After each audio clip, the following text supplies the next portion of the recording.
Farming Simulator 25 still hides a lot of new features and minor details that many players might have overlooked. That's why today I'll present the most interesting ones and additionally show you some intriguing tricks using these new features. The first trick will be useful for players engaged in animal husbandry. If you fill the trough to the brim and leave a tractor with a trailer nearby, then speed up time, the tractor will automatically start and empty the trailer whenever even a small amount of feed is consumed from the trough. For animals like horses or pigs, where feed consists of multiple ingredients, this might not be the best solution. However, for chickens or sheep, it works perfectly, unless you have just one trailer and several pens, which could make it less practical. Still, this is a fascinating addition that would have required mods in the past, but now it's available in the base version of the game. NPCs open the door to introducing virtual farmers into the game. However, I think most veteran players avoid interacting with them as much as possible since they don't offer anything particularly interesting. What's amusing is that NPCs also try to avoid certain things, not us directly,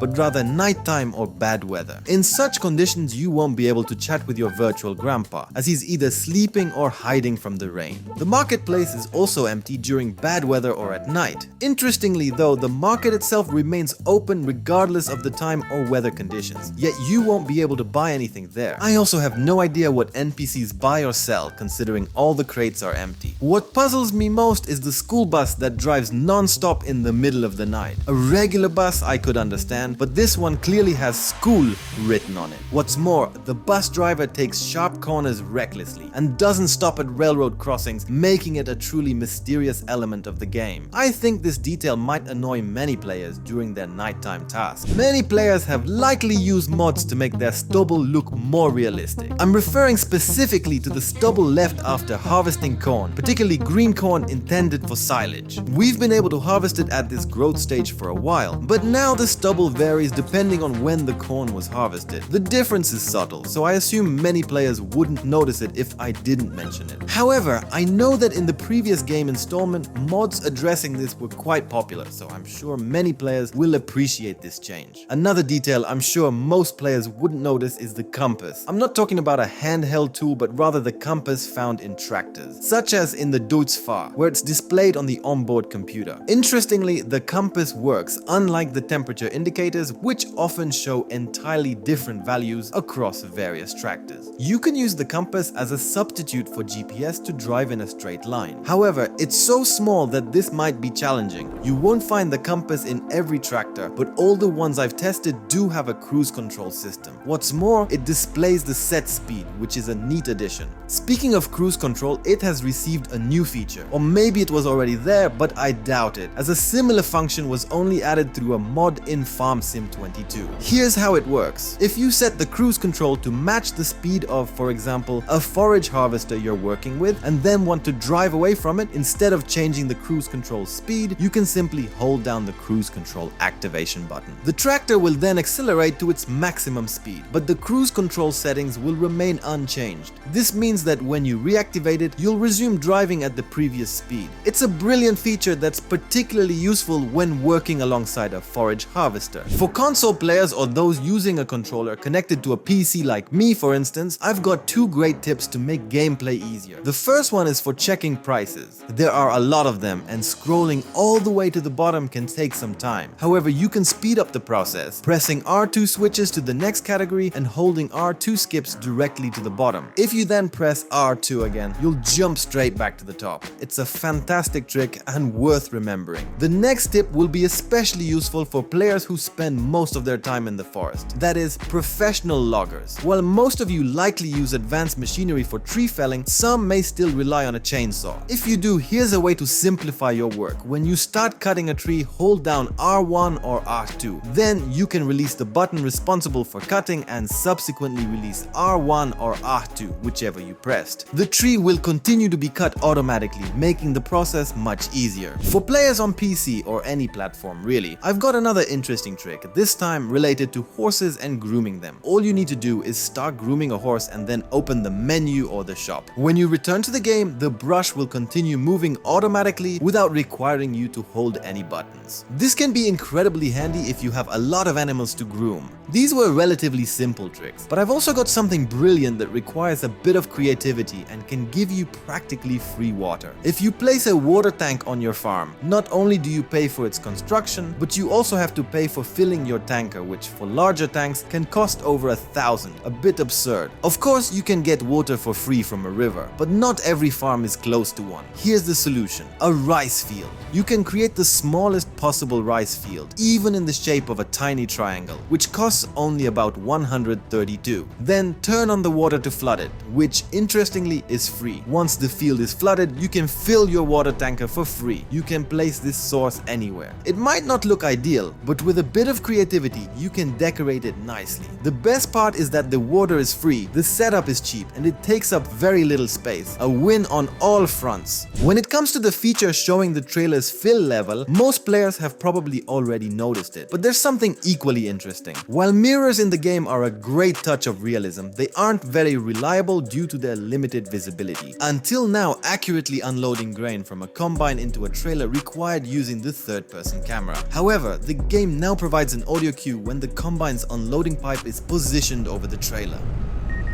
Interestingly, this sound only plays when you're in first-person mode, which is why many players might not have noticed it yet. If you enable automatic engine start, the pressure washer will automatically turn on when you grab the lance. However, if you want to move the washer itself, you'll need to start the engine manually, which feels a bit odd. Additionally, the ability to move the washer is a completely new feature. Many players have rated this addition highly, almost on par with terrain deformation. Judging by the number of positive comments, it seems that for many, this is even more exciting than the terrain deformation itself. Perhaps this is because terrain deformation was announced early on, while the ability to move the washer came as a surprise. Another interesting addition that adds a touch of realism is the requirement to unfasten the straps before selling pallets. It's a neat detail, though some might see it as an inconvenience since you now have to remember to unfasten the straps every time. As for realism, it's hard to call it fully realistic when the pallets disappear magically as soon as you enter the selling zone. This effect isn't exactly the most immersive. Many players, including myself, had high hopes upon seeing the ship in the game's pre-release screenshots. It seemed like it might function similarly to the train system, allowing you to rent it and transport goods to another port for sale. Unfortunately, the ship is more of a decorative element. You can cross the river using a small raft, but the ship itself acts more like a slow-moving car. It rarely passes by when you need to use the ferry. The developers did account for this and disabled the option to call the ferry if the ship is too close. However, chaos can arise when two ships meet near the ferry's location. They're so slow that this results in several minutes of delays in ferry operations.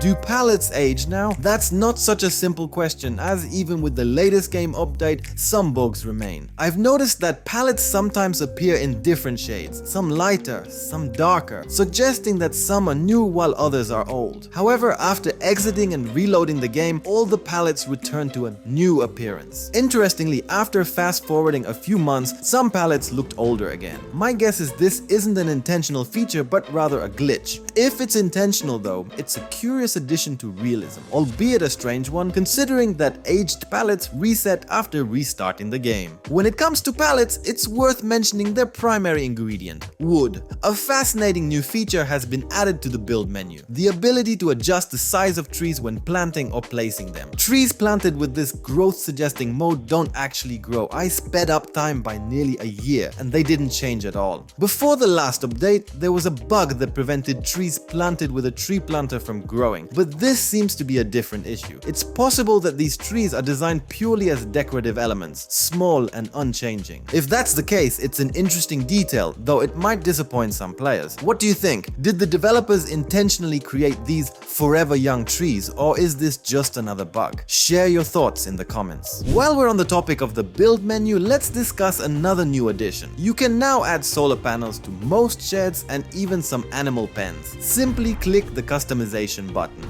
Unfortunately, there are a few downsides. First, the panels are incredibly expensive. Their cost often equals half the price of the building, or even 3 times as much in the case of a shed priced at 10,000. Second, once a shed is built, you can't add panels later. The only option is to sell the building and place replace a new one. This is a bit odd since in reality solar panels are often installed on buildings that are several years or even decades old. Another fascinating detail I noticed, or rather heard, is the sound of ducks and other animals near a small stream. The location has an incredible atmosphere, especially in winter when the sounds of nature enhance the mood even further. While exploring the area, I heard at least 3 distinct animal sounds. I searched thoroughly for a while but didn't find anything. It could be a bug that the animals aren't visible, or perhaps the developers opted to include sound effects without actual models for immersion. Honestly, I lean toward the latter. Either way, I recommend checking out this spot. The ambience is incredible.